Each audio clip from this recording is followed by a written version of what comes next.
Hey, mom and dad, do you realize that there are predators out there right now seeking to destroy the innocence of your children? And if you are aware, do you know what to do about it? Do you know what apps you should put on your child's phone or their tablet? Do you know what systems you should have in your house to prevent these outsiders from getting in? Well, we're going to talk about all that today and hopefully give you the tools that you need to protect your children today on Creating the Future.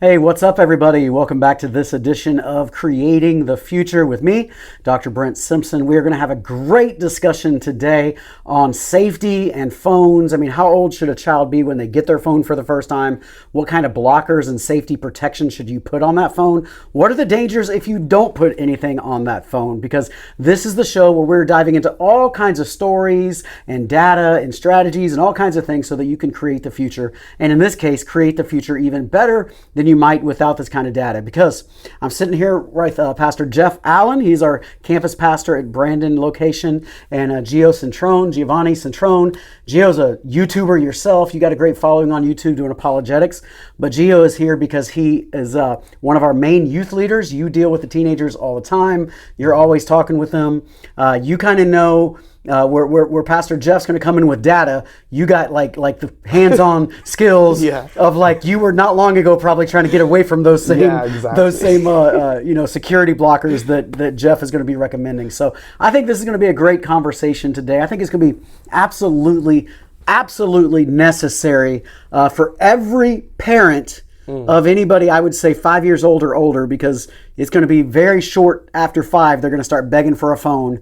And before you know it, they're going to pull you down and go, should I give it to them or not? And not just phones, but iPads, iPad minis, all that kind of technology, because there are a group of predators that are out there in the world right now who would love nothing more than to get your kids addicted into the same garbage that they are addicted in. That's right. Let's start right off the bat with the dangers. I think that's where it really has to start. Jeff, talk to us about that. Like, what is the average age that a child views pornography now? How do they view it? What are the dangers? There was a study done last year, so between the summer and December, so 6 months, and it was done in conjunction with Ted Roberts' organization, Pure Desire, and with the Barna Group. And what they have found is that the average age that a person encounters adult content is 8 years old. Wow. 8 years old. That's the average age, which means that some are younger, while some might be older, but the average is 8. That's what I had heard, and I want to be super clear. We're talking about pornography here. Yes. When we say adult content, not that I'm not talking about a rated R movie. No, no. That would be a different Porn, thing. Okay, for sure, yeah. So the average, like every parent should lean in. This is enormous. Your kid is going to be dealing with this, whether you want them to or not, and I know you don't want them to, but your kid's going to have to, at 8 years old is the average? The average. And if that's the average, that means there's a lot of them that are younger, right? So if you think, well, I was 12 before I saw pornography. Well, if that's an average, then it has to go even younger than that. That's nuts. That's nuts. I have personally had conversation with parents just in the past few months where their 10-year-olds, a couple of them, their 10-year-olds are actually full-on addicted already. Right. So that they have found. Crazy, 10 years old. But Gio, what have you seen like in youth ministry practically? And I certainly don't say anybody's names or anything like that, but you deal with middle schoolers. You know, you're working with 6th graders who are roughly 12 years old, so they're already beyond that. But is it like if you had to come up with a percentage, like is it like 100%? Is it half? What percentage do you think are dealing with this in some level? I would say, like, if I'm going to be honest, probably like 99%.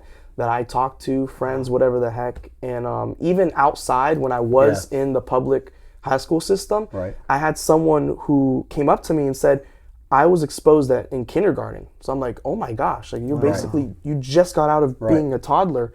So yeah, I believe a lot of men and just everyone in general are dealing with it. Right.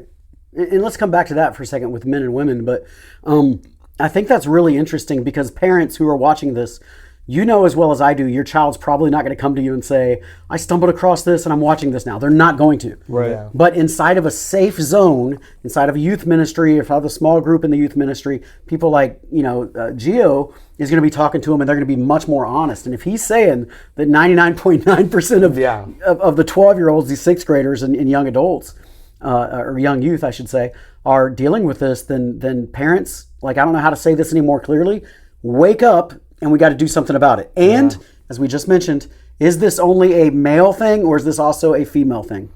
No, it's also a female thing. So in that same study, so of those that attend church once a month, it was 78% men were full on addicted, but 56% of women. Yeah. So it's not just a man thing. So it's more than half of females. Yes. That's crazy. Yep. That's crazy.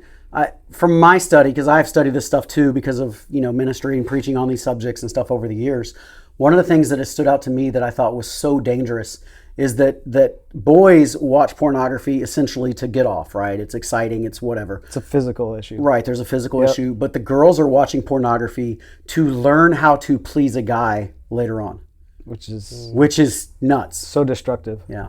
And I hope like when you're watching this, I hope there's a party that's just like, oh my gosh, because that's what I think we all feel in this room, because everything about it is so unnatural and so not the right way that God wants it to be a beautiful marriage, sexual relationship, the way God intended it to be.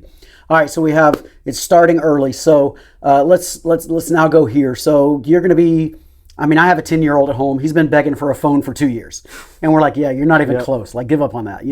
He does have an iPad, right? An iPad mini and that kind of thing. And then I have a 14-year-old who does have a phone. So I have apps on my phone. What do we do to protect them? Like, what apps should every parent be looking into?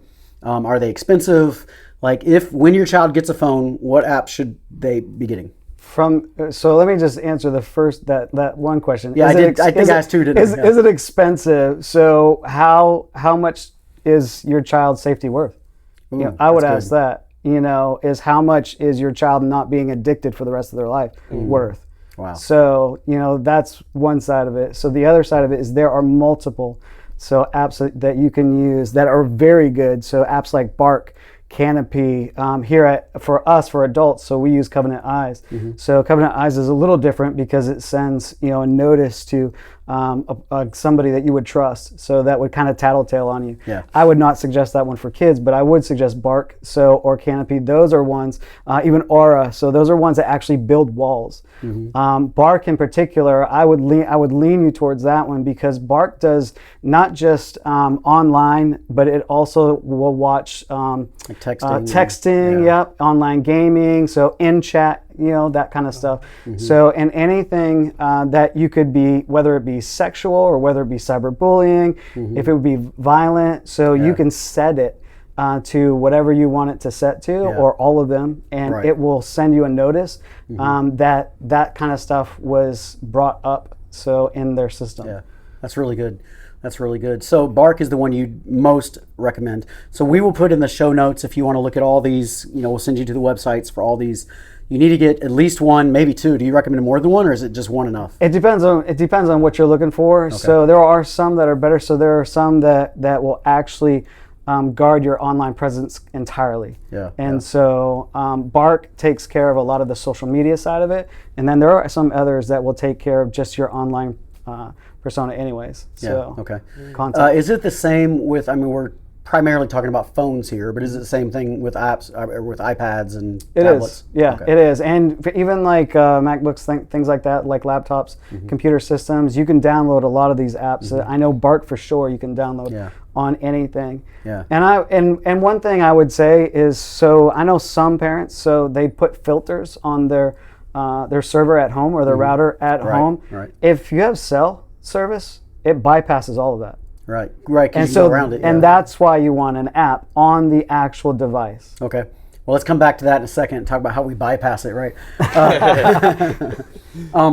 You mentioned a second ago the gaming, and I just want to talk to parents because one of the things that I've just personally have run across is all of a sudden you could be playing a game and it comes in an ad, and the ad is like super provocative or sexual in a way that as an adult you're like, that's bad, but as a kid that could be really toxic, right? Yeah. And it's not that kids are looking for this stuff all the time. I mean, sometimes they are. I mean, I was a teenage boy once, right? Sometimes they are, but a lot of times it's like they're not looking for it, but the world is trying to shove it down their throats. So and there's more to it than that, though. Like on some of especially some of those games, so there are predators that live on those, right? So and they're grooming kids. So there's some very disgusting stuff, and games that you would not think of, like Animal Crossing, Roblox, things that most parents have their kids playing and think they're perfectly safe. Yeah. But that's where these predators live. Yeah.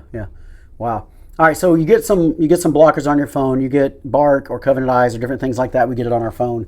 But we know teenagers and young adults, they're going to figure out a way around it. Welcome to the conversation, Jiovanni. Yes. Yes. So talk to me about like what will teenagers do? What are the ways around that? That they're going to try to sneak their way around. Like, how do they do that? The first most obvious thing is incognito mode. Like I don't know, like there's some blockers that like it'll block stuff, but like once you go on incognito mode, it still works to watch bad stuff. I don't know why. It just doesn't catch it because you're in that mode. Which is a different side of searching. Yeah. For those who don't know. Yeah. And another thing is like screen time. So like I gave my parents the screen time code so I'm not on devices late at night. But you could delete the app, re-download it, and your screen time is back and you could still use the app. Oh, see, look at their parents. So you could sneaky. Still go on YouTube at like 12 o'clock in the morning or whatever the heck they're doing. Right. So yeah, and then people have friends. They could just ask their friends to like use their phone when they're not like doing stuff. So yeah, there's so many ways with the games, with the text chats. I heard a story where this is really disgusting. They use the Bible app, the YouVersion Bible app. You could take pictures and they're like sending inappropriate pictures through the Bible app. So it's like, if you're that desperate, like whoever you are, if you're a kid or you're an adult, you're going to chase after it. So that's crazy. Yeah. That's crazy. Wow. So what are some of the warning signs, like if a parent sees like this kind of emotional thing going on or whatever? Do you have any answers for that? Like what would you look for to go, all right, something might be bigger here?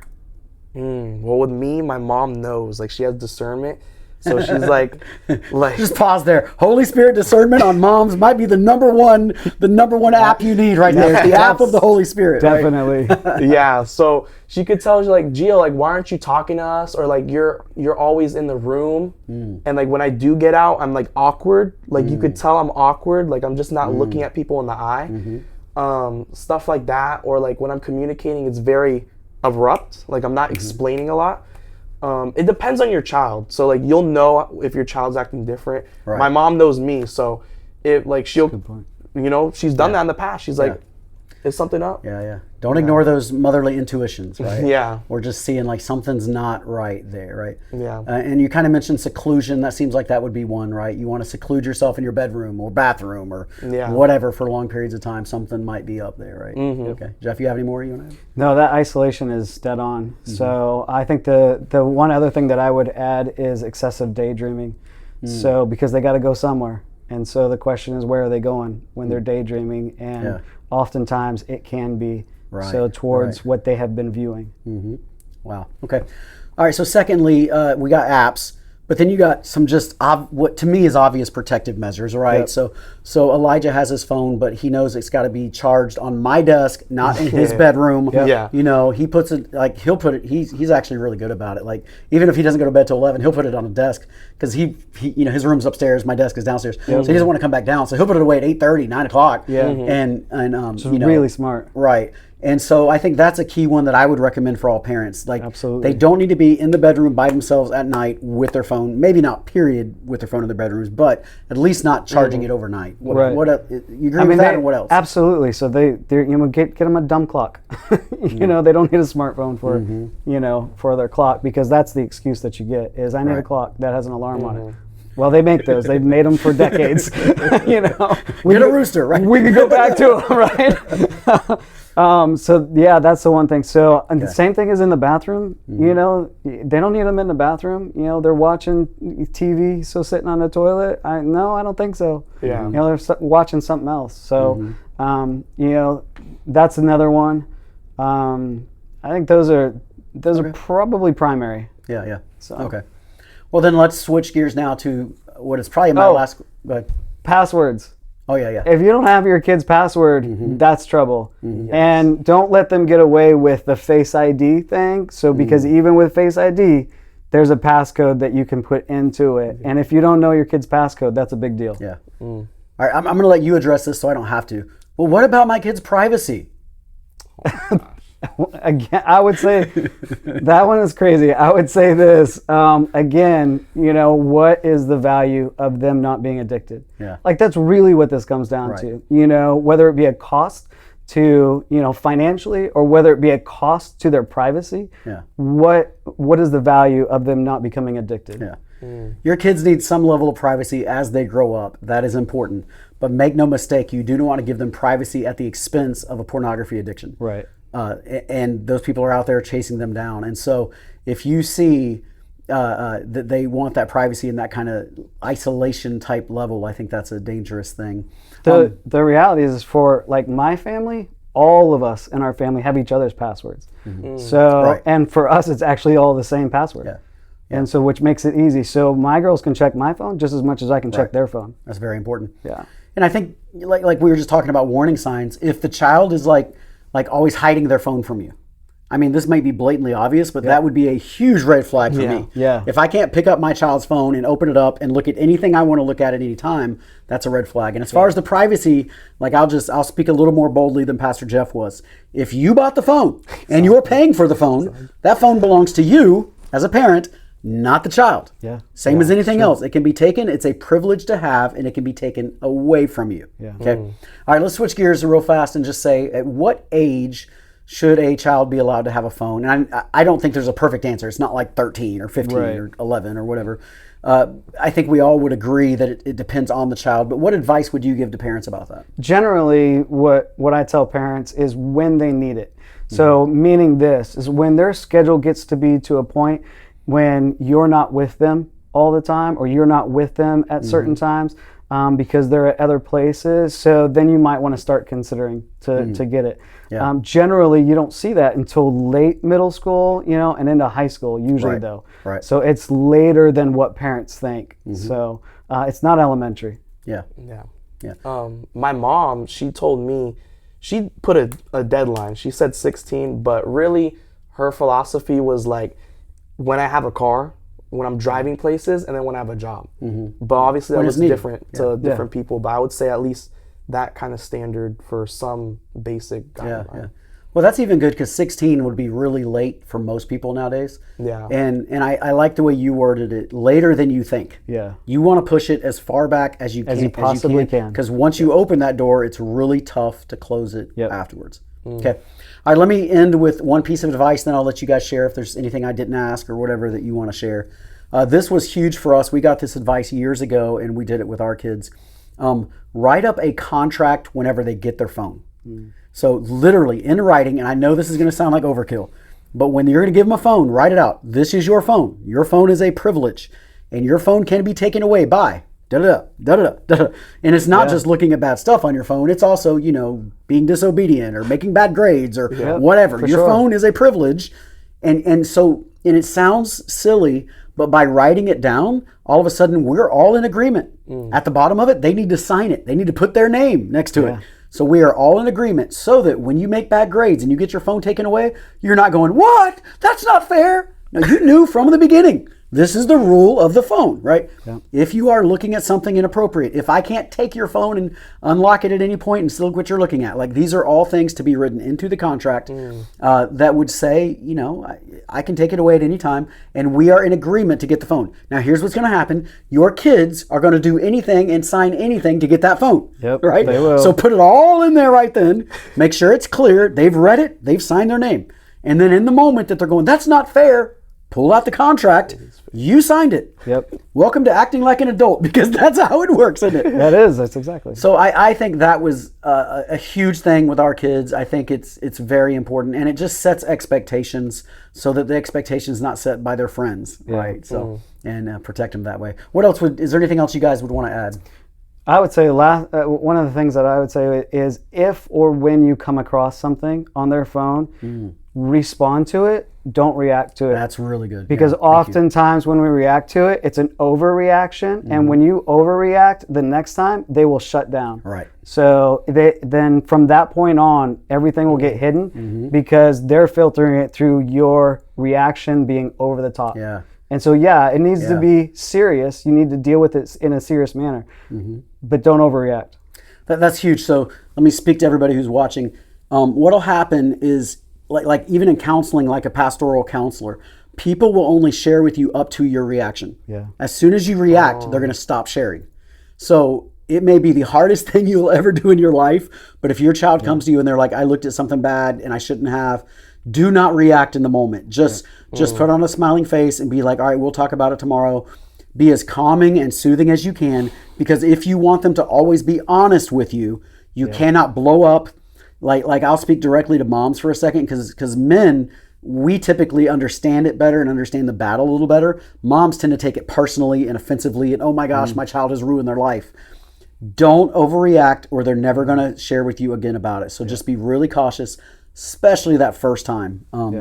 Set that tone then. That's really good advice, Jeff. Thank you.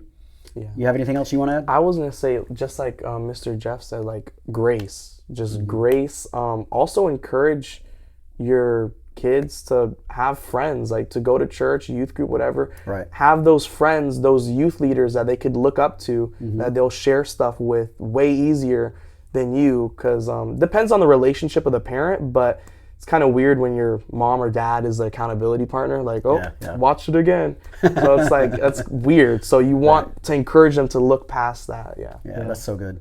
That's so good. Well, Jeff, Jiovanni, thank you so much for being with us today. For everybody watching, let me just encourage you. Your child's probably going to experience this at some point, but that's not the end. Yep. Lots of people have walked through these battles. They come out the other side. It's good to keep the communication open. As Jiovanni just said, keep them plugged in a youth group, whether it's our church or you're in another state watching this. Get them plugged in, keep them plugged in a youth group where they have a group of peers who can all kind of fight these battles together. Because at the end of the day, this is a cultural battle as much as anything else. Yeah. And don't overreact in those moments, because they'll be okay. Let's just make sure that we get to be the ones to walk them through it, and not the world, because they have a whole different definition of what is okay and what's not. So, yeah. All right, thank you so much for being with us. Hey, I would love to see your comments. I love it every single week when I get to look back and see what people liked or didn't like about the show. Make sure you like and subscribe. As always, if you're listening on Spotify or Apple, iTunes, that kind of thing, and you can give us a 5-star rating, we appreciate it. And I look forward to seeing you back again next week. God bless you.